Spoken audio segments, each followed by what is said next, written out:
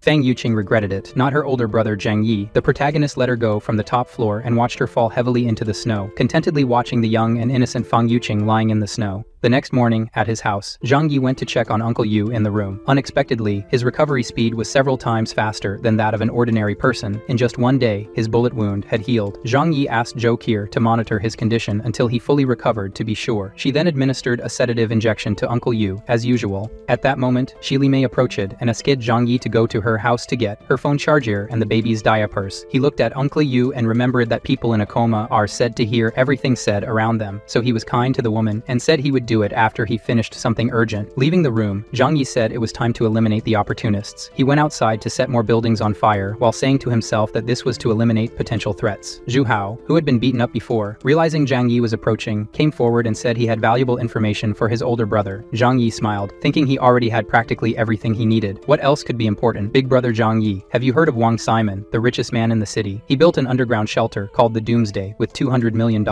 Because Zhang Yi showed interest, Zhu Hao asked to talk in a place where no one could hear. They went to an apartment, and then Zhu Hao spilled the beans. He said that Wang Simon's shelter is in a luxury gated community. Zhang Yi then asked, so what? What's your reason for telling me this? Zhu Hao replied, the point is, there are infinite food supplies there. He wants to be Zhang Yi's helper to rob Wang Simon's underground shelter. The protagonist found this idea ridiculous. No matter what's inside, invading such a secure place isn't worth the risk for him. However, Zhu Hao argues that Wang Simon already knows about Zhang Yi and even contacted him to steal his snowmobile. This information only made Zhang Yi angry. He asked Zhu Hao how he wanted to die. Frightened, the guy shouted that he wouldn't plot anything against Zhang Yi and actually wanted to help him. To make things even clearer, the protagonist shot Zhu Hao next to his head and asked for a good reason to let him live. The guy said that the mansion has plenty of food and he wants to join Zhang Yi to ensure food for himself too. Furthermore, Zhu Hao was friends with Wang Simon, the spoiled rich kid who had everything one could want and still humiliated Zhu Hao in front of girls. He mainly wants to get revenge on Wang Simon. Zhang Yi is very interested in vengeance, so he gives him a chance. The protagonist asks if he knows about the security of the place, how many enemies there are, and similar things. Tell me now. Fearful, Zhu Hao says he will only give the details if they make a deal first. The protagonist smiles and says he'd prefer to crack his head open. Zhu Hao argues that he knows Zhang Yi has eliminated everyone who's no longer useful to him, so he won't say anything even under threat, since the outcome is the same. After these words, Zhang Yi says Zhu Hao is smart, so he will accept to negotiate. The guy is happy, but Zhang Yi says there are two conditions first. He needs him to help eliminate someone who has been bothering him every day. He takes Zhu Hao to an apartment and tells him there's a secret to share with him. The cunning protagonist takes out a briefcase and leaves the guy scared and confused about what it is, but he admits that joining Zhang Yi will at least ensure his survival, so any risk is worth it. The protagonist takes out a syringe and says he was a professional assassin, and that's how he survived until now. He says it's an assurance. This poison is very common and takes effect in a week. After they take over Wang Simon's shelter, he will give him an antidote. Zhang Yi applies everything and says they will eliminate someone today. Zhu Hao should wait at this person's house right away. When alone, Zhang Yi reveals that it was just saline solution. It was a strategy to reduce the chances of being betrayed. Returning home, he saw Shi Li Mei with his uncle Yu. He went to the room to tell his uncle that he's happy, he's okay, and from now on, he will take care of the three of them as a family, and they will all live together here. It's a promise. Hearing this, Shi Li Mei is very happy and says a promise is a promise. She hands over her baby and says she will bring her and the baby's things from home. Shi Li Mei thinks that with the baby and Uncle Yu here, Zhang Yi wouldn't be able to lock her out and kick her out of here. With her baby and phone in hand, Zhang Yi notifies that she left and Zhu Hao should handle the problem. While the scoundrel plays with the baby, the mother went to open the door of her house, thinking she would never return here. Her surprise was that someone was inside the house. So frightened, the girl couldn't even try to defend herself. She was hit and then received several more attacks. Satisfied, Zhu Hao sent a message saying the trash was taken out. She really won't be going back to her place anymore, nor to Zhang Yi's house. At home, Zhang Yi tells his Uncle Yu that now he and his wife Shi Li Mei will also live here, and it will be great. However, Uncle Yu, unlike his wife, says that this is too much. He shouldn't bother Zhang Yi that much. The baby starts crying, and not knowing how to fix it, Zhang Yi hands it over to Zhou Qi. You need to change the diapers. Figure it out, woman. Returning to the room, he went to talk to Uncle Yu again. The uncle says that she's taking too long, and he's worried. Zhang Yi tells Zhou Qi that he'll go look for Shi Li Mei because she's taking too long. Zhang Yi went to his room to gear up, sent a message to his building group asking all neighbors to gather at apartment 1301. He will distribute rewards and food for everyone. He sends a voice message privately to Zhu Hao, telling him not to come if he wants to stay alive. After a while, everyone was happy. All the other buildings were eliminated, and now they can follow Zhang Yi and secure their food. Outside the apartment, the protagonist hears that everyone is there. He doesn't enter, throws 2 grenades inside, and closes the door. Everyone was happy, and out of nowhere, 2 grenades appear. There wasn't even time to blink, and everything went up in flames. The door was completely destroyed. Zhang Yi, hoping he had protected himself with the shield, entered the room to check the chaos. Everything was in pieces. One of them who survived, angry, asks why. They all helped him so much. Why kill them? Without mercy, Zhang Yi says that he helped everyone survive, and now they owe their lives to him. He's just taking what's his. After erasing all the residents of his building, the protagonist says that now he has killed all his enemies from his past life, except for Chen Zhang, because of Zhou Qier. Back home, he goes to talk to Uncle Yu and says that there's trouble. Their neighbors rebelled and eliminated Xie Li Mei. They were planning with leaders from other buildings to eliminate us. Zhang Yi says he took care of them, but some escaped. The uncle, crying, says it's his fault. Frustrated, he punches the bed and makes Zhang Yi think that his power, apart from healing, is super strength. He tells him to calm down. Zhang Yi says he's also to blame for this. This world is very cruel, but he'll get a new woman for him, and she'll be very attractive. Don't worry. This leaves the old man all shy. One last problem for Zhang Yi is the baby. Zhou Qier says he won't stop crying, and nothing works now. With his eyes, he asks if she has used that. She feels embarrassed, saying that's enough. These are only for Zhang Yi's use. The protagonist says he will get someone who can breastfeed the baby. We didn't see if he talked to Uncle Yu about it, because in the next scene, Zhang Yi was going with the baby to Li Jian's building. Maybe this was the only one the protagonist didn't burn. He called for their leader, Li Jian, and told him he needed him. Zhang Yi asks if he's not afraid. Li Jian says he is, but it's also useless to run away from him. Moreover, coming like this with a baby in his arms doesn't seem like he was here to kill them. He asked them to find a mother to take care of this baby. There's food here for a while, for whoever takes the child. Zhang Yi says he won't do anything against him and his building because he truly knows they won't try anything against him. Li Jian, not very grateful, says he will take care of the child. He even runs to a woman, hands over the child and the food, and tells her to take it because everything here is truly shared. Observing how many people are alive in his building, Zhang Yi asks how they will survive when their food runs out. Li Jian says that when there's no food, they will die with dignity. The protagonist says that the food problem can be solved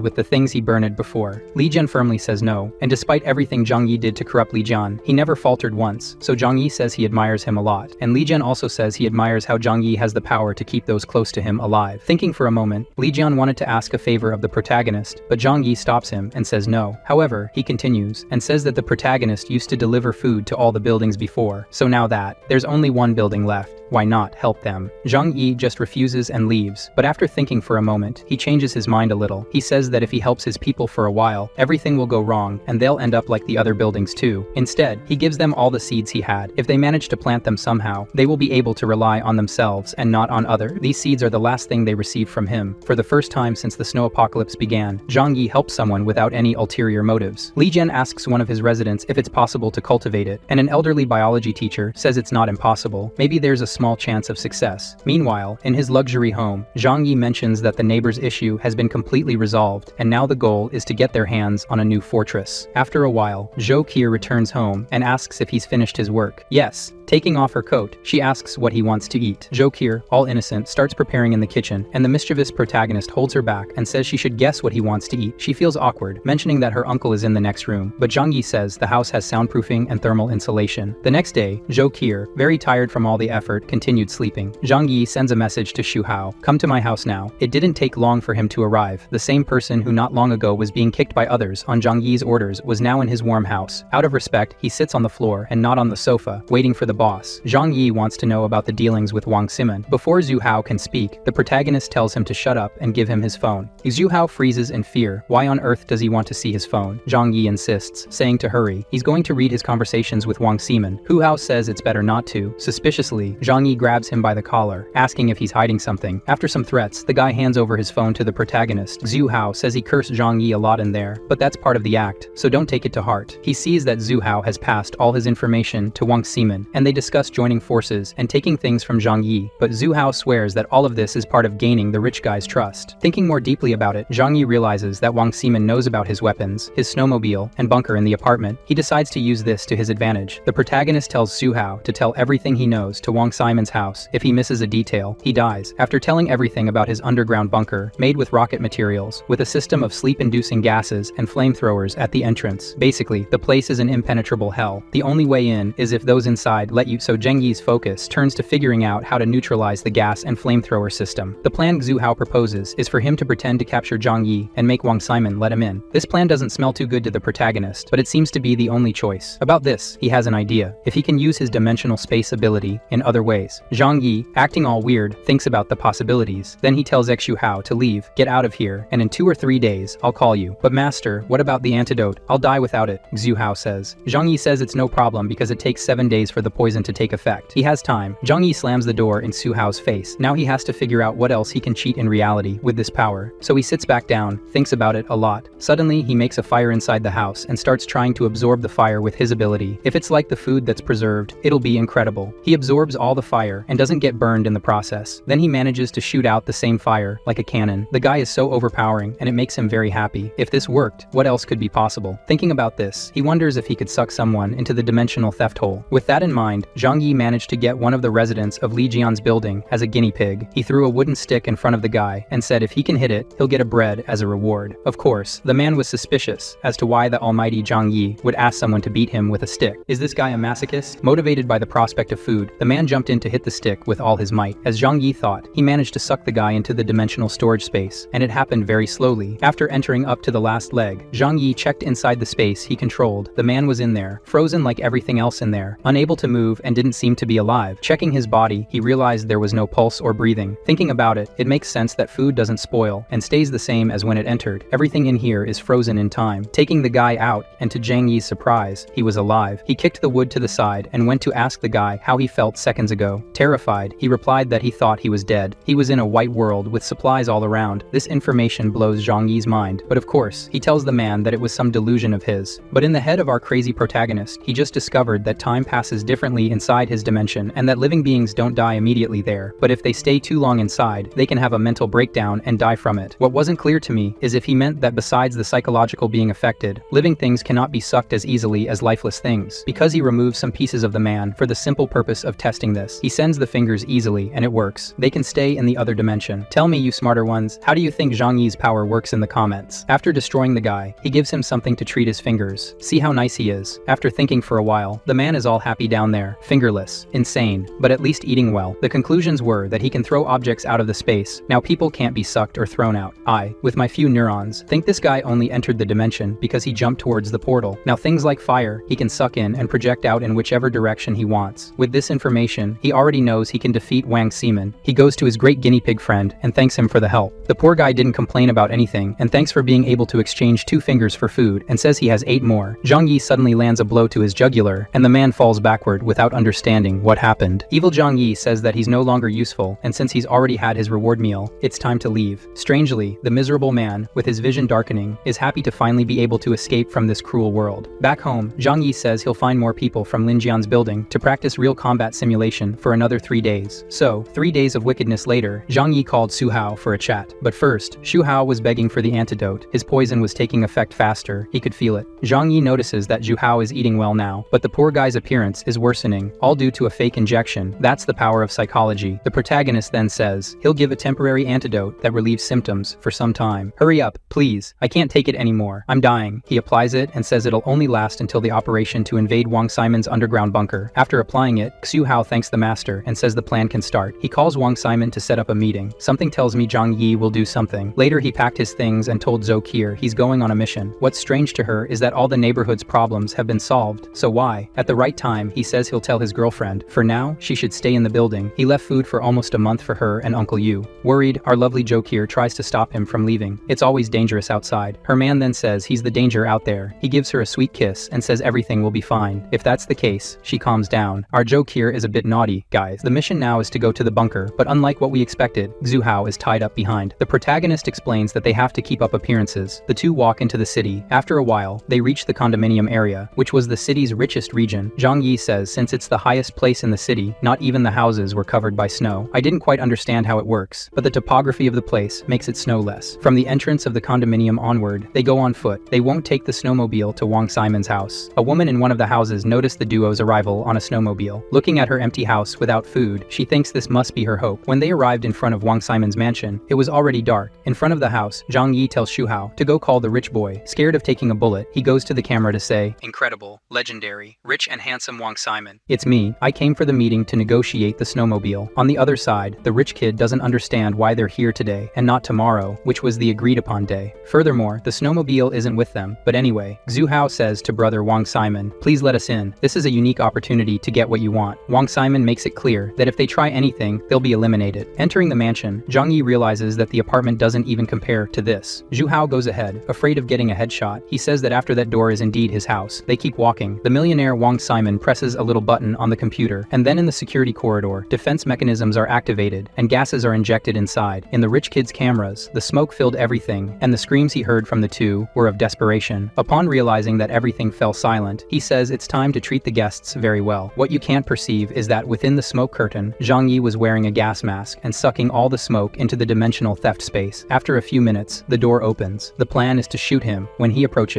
But to Zhang Yi's surprise, the rich boy didn't come, so he pretended to be unconscious and angry with Xu Ho, who said that only Wang Simon and the beautiful girls lived here. The heavily armed guy knocked on the protagonist to make sure he was knocked out and threw him on the bunk. At that moment, Zhang Yi realized that this person is a famous TV actor and must be Wang Simon's friend. Inside, he threw the two of them on the ground like garbage bags. He tied them up while remarking that the security system was truly incredible. The rich guy remarked that it was obvious, as the bunker cost $1 billion to make. Leaving the two behind, they discussed how Zhang Yi had hidden the snowmobile nearby, so he would go look for it. While the two talked, Zhang Yi released the gas he absorbed in the perfect direction toward the guys. "Hey brother Lin, why are you falling?" "I'm not, but why are you shrinking?" As the men fell to the ground, Zhang Yi had already freed himself. Zhu Hao and the two wealthy men were unconscious from the gas, and he was now free. The first thing he did was tie up the two and take their weapons. The guys used gold-plated desert eagles. Zhang Yi applied the law of communism and took them for himself. All the places were fancy and large. Walking through the rooms, one of them had an indoor plantation, now clearly belonging to Zhang Yi. Going upstairs, he found game rooms, in one of which were the beautiful girls Xu Hao had mentioned, but it was strange that they were all unconscious. In another room labeled dogs and cats, there were the sights they were seeing and tied up cosplayers, clothes strewn on the floor. One of them was awake and crying, begging for forgiveness from Mr. Wang Simon, saying they were wrong. Holding onto her legs, she said they just wanted to go out for a bit and could do anything he wanted if he let them. Without heart or empathy, Zhang Yi kicked the girl and said that now he had an idea of what was happening here with the others. A few shots, and the place fell silent. Now in the surveillance room, Zhang Yi said the heart of this madhouse must be here. All the cameras and environments were controlled from here. After walking through the other 200,000 rooms, many of which only opened with a password, he gave up and went back to wake the two rich men up with water in their faces. "Are you awake?" Not understanding how this happened, the rich guy freaks out. Zhang Yi then makes it clear that a magician doesn't reveal his tricks, and now has something more important to discuss. He asks if Wang Simon wants to cooperate with him or not. The answer is yes, as long as he doesn't hurt him. Zhang Yi's condition is to live here with Simon, which shouldn't be a problem in such a big house. Surprised, Wang Simon asks if the protagonist only wanted to live here with them, not kill everyone and take over the place and its girls. He says no, that here is too big to live alone. It would be lonely. Wang, all happy, says that if he wants to be friends, he can. Zhang Yi says that the snow won't last forever, and when it's gone, a poor and unimportant person like him being friends with someone as rich as Wang Simon is the best thing to do. Simon agrees, but internally, he thinks about how Zhang Yi is too afraid to kill him. To release the rich guy, Zhang Yi's condition is for him to teach him how to operate the house's security system, to give him the passwords and everything else. As he has no choice, Simon tells him to promise not to hurt him after he does that. Zhang Yi promises that after that, he will let him go. "I don't kill innocents." With no choice, Wang Simon agrees. In the control room, the rich guy teaches Zhang Yi everything, including the passwords and the instruction manual. With all this, Zhang Yi is sure he can control the entire house. If that's the case, brother Zhang Yi can release Simon. He smiles maliciously and agrees. Zhang Yi takes out a knife and cuts Wang Simon's vocal cords. He calmly tells him to breathe slowly, assuring him that the pain will soon fade away. He truly soothes the man, allowing him to peacefully transition to the other world. Simon, now voiceless, wonders why he's saying all this to someone he just deceived. Zhang Yi, as if reading minds, remarks that there's no point in keeping a worthless piece of crap alive. Perhaps it's because of the girls he saw inside. Yeah, that must be it, folks. After disposing of the two, Zhang Yi cleans up the mess that leaked out from Wang Simon and his friend. His dilemma is what to do with Xu Hao, who helped a lot, and everything went smoothly because of him. While contemplating, young Xu Hao opens his eyes and catches sight of the scene the protagonist wanted to hide, him cleaning up the aftermath. However, upon being released, Xu Hao is simply happy. So that miserable Wang Simon went to hell, well deserved for all he did. Zhang Yi points to a backpack full of food, saying it's his reward for a job well done. Upon hearing the word food, the man rushes over to see and starts eating right there. The issue is that Zhang Yi mentions the house's power won't last long with the generators here, and the food is running out, so that's all the reward he can offer for taking over the bunker. Xu Hao, upon hearing this, refuses to accept and questions if he heard correctly. The protagonist confirms it, explaining that Wang Simon lived here with many other people, and they consumed everything in the house, probably because of all the women. I think it's true. However, Xu Hao doesn't believe it, accusing Zhang Yi of hiding the good stuff from him and not sharing properly. Angry at the situation, he kicks the food backpack and says he won't accept it. He provided the information about this place and took risks for such a meager reward. Xu Hao claims Zhang Yi is lying. He advances towards the protagonist with hatred, saying that if that's the case, it's better for Zhang Yi to kill him, or Xu Hao will spill everything about Zhang Yi to the others, the supplies and powers he possesses. If not Xu Hao himself, someone stronger will come to defeat him. In anger, Zhang Yi shoots Xu Hao in the chest. He falls to the ground, unable to react because he's stupid. Zhang Yi simply says that anger doesn't make you stronger, only weaker. If you don't have power, you shouldn't confront those who are stronger. Taking back the backpack, Zhang Yi says he was going to let young Xu Hao live, and even gave him the food there, so why did he seek his own death? Later, the protagonist ponders things in the living room, 1,000 thoughts running through the scoundrel's mind. If Zhou Qir were here with him, it would be great. But what about Uncle Yu? Maybe he'll let Uncle stay in the apartment, and he'll move here with Zhou Qir. Now walking through the bar, he says there's only one thing missing. He promised to find a delicious girl for Uncle Yu. How is he going to do that? He can't know that now. He decides to have a drink and see if the TV works. Incredibly, there's cable TV with channels from all over the world. Investigating how this is possible, he finds a network room. The mansion has its own internet server, so he can communicate with the internet via Elon Musk's satellite. Zhang Yi can have information from all over the world with this connection. Searching the computers, he finds many things. The main information is about reports from other countries regarding individuals who gained special abilities. While some control fire, others turn green. However, most became deformed or gained useless characteristics. Anyway, Zhang Yi's conclusion is that if there are people with powers out there, it's another reason for him to stay here in this protected bunker. His main goal now is to immediately go get his woman and move her to this place. As he's about to start his snowmobile, a sweet voice calls out to him. His natural reaction is to pull out his gun and aim. The person in question is the redhead he saw earlier when Zhang Yi arrived. The woman says she has a favor to ask. Immediately, the protagonist recognizes her. Is she Yang Mi, the hottest girl in China in recent years? Every man in the country wants her. It's truly amazing, guys. The girl says she hasn't eaten properly for days and asks if she can go with him. He responds that life is indeed difficult nowadays, even for the rich. But if she wants to go with him, she must give a good reason. The girl asserts that if she receives food, she's willing to accept any condition he wants, making it clear with a mouth gesture indicating it's really anything. At that moment, Zhang Yi blushes, then starts drooling. The scoundrel's heart is hooked. He regains his composure and tells her to come with him. The two head to the bunker, and at the door, she asks if this isn't Wang Simon's mansion. Zhang Yi says no, this place belongs to him now. Inside, it's warm, so she takes off her coat. She thanks him for letting her in and asks about his relationship with Wang Simon. Without answering, Zhang Yi asks about her relationship with Wang Simon. Do the rich know all the other rich people around? She explains that since their families are very wealthy, they bump into each other at all the fancy places and events. That's all. If that's the case, Zhang Yi says she shouldn't worry about Wang Simon. He's moved out. They have tea to warm their bodies, and then she asks if she can take a shower before they talk more. By all means, she undresses and goes to the shower. Guys, control yourselves. Inside, she thinks the guy is quite charming. If it's to ensure her survival, she can make sacrifices. The girl's plan is to ask to stay with him for a while, just until the extreme cold is over. Imagining what she'll have to give in return, she blushes and tries to convince herself that it's for her own good. It's just a favor exchange. She needs someone to protect her. Coming out of the bathroom, she puts on a towel and goes to him in the living room. The girl asks, straight away, "Can I live here with you?" It's hard for a weak woman to survive alone in such a harsh world. She uses her strongest weapon and says that if it's only for a short time, then nobody will know about their relationship. Zhang Yi takes her hand and goes to get more wine for them. He asks if she really thinks the ice will melt and the world will return to normal. She says it has to. If that's the case, he says, it's okay, but the woman has some conditions. Zhang Yi can't spread the news that she was with him after the global freeze ends, as she's famous and her career would be jeopardized. He agrees. Now Zhang Yi's first rule is for her to obey all his orders. To start, the first order is to burn calories with very pleasurable couple exercises. They must spend a lot of energy together. After many deep movements, Zhang Yi shows her his power by producing a new outfit for her to wear. The girl is surprised and asks if he's a powerful magician. If so, she wants to discuss more things with him right away. She's still in a towel to not lose her natural power, so Zhang Yi, to demonstrate his power better, conjures up a complete meal table with pizza and roast chicken. If she's obedient, the beautiful girl can have this level of comfort. All she needs to do is obey his desires. The woman drools over the food. Zhang Yi tells her to be smart, just accept it already. She's thinking why, as a famous actress, she can't be discovered sleeping with just anyone. She's still worried about her reputation and says she has more conditions. Their agreement is only valid until the freezing in the world ends. Everything they do here is a secret. Gazing at the beauty in front of him, Zhang Yi says she's beautiful. The girl's second condition, which she says with embarrassment and fidgeting, is that she can't be forced to do very perverted things. He has to accept that, and then they can have a colorful friendship. Zhang Yi comes close and says she came to him for help, so she can't ask for too much. Plus, if it's enjoyable for him, it will be for her too. He opens the gates for the girl while she's still hesitant, but in the end, she accepts everything.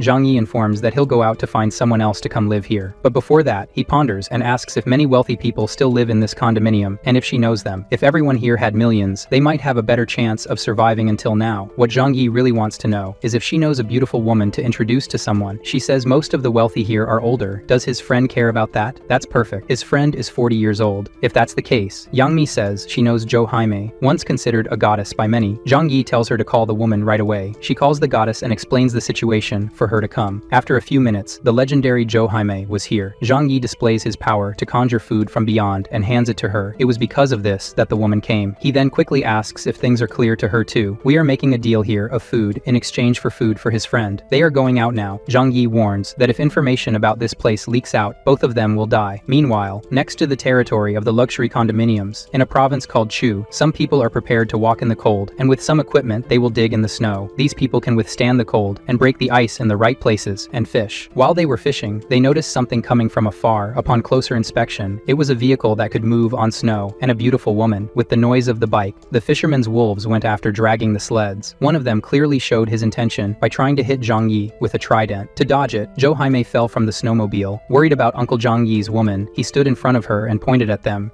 Are you aware that I'm armed? The confident lunatics ask how many bullets he has. Can he take them all down? In exchange for this snowmobile, they'll take the risk. Incredibly, Zhang Yi tried to argue that he doesn't need to kill everyone here, but if they did something, it would happen. One of the men says that if he leaves the snowmobile and the woman, he can leave alive. Zhou Haimei behind thought this was a real possibility and got scared. However, firmly Zhang Yi asked if they were crazy. The man insisted that they couldn't let the chance of having food slip away to search for food. In this case, Zhang Yi had no choice. He grabbed his desert eagle and shot them all.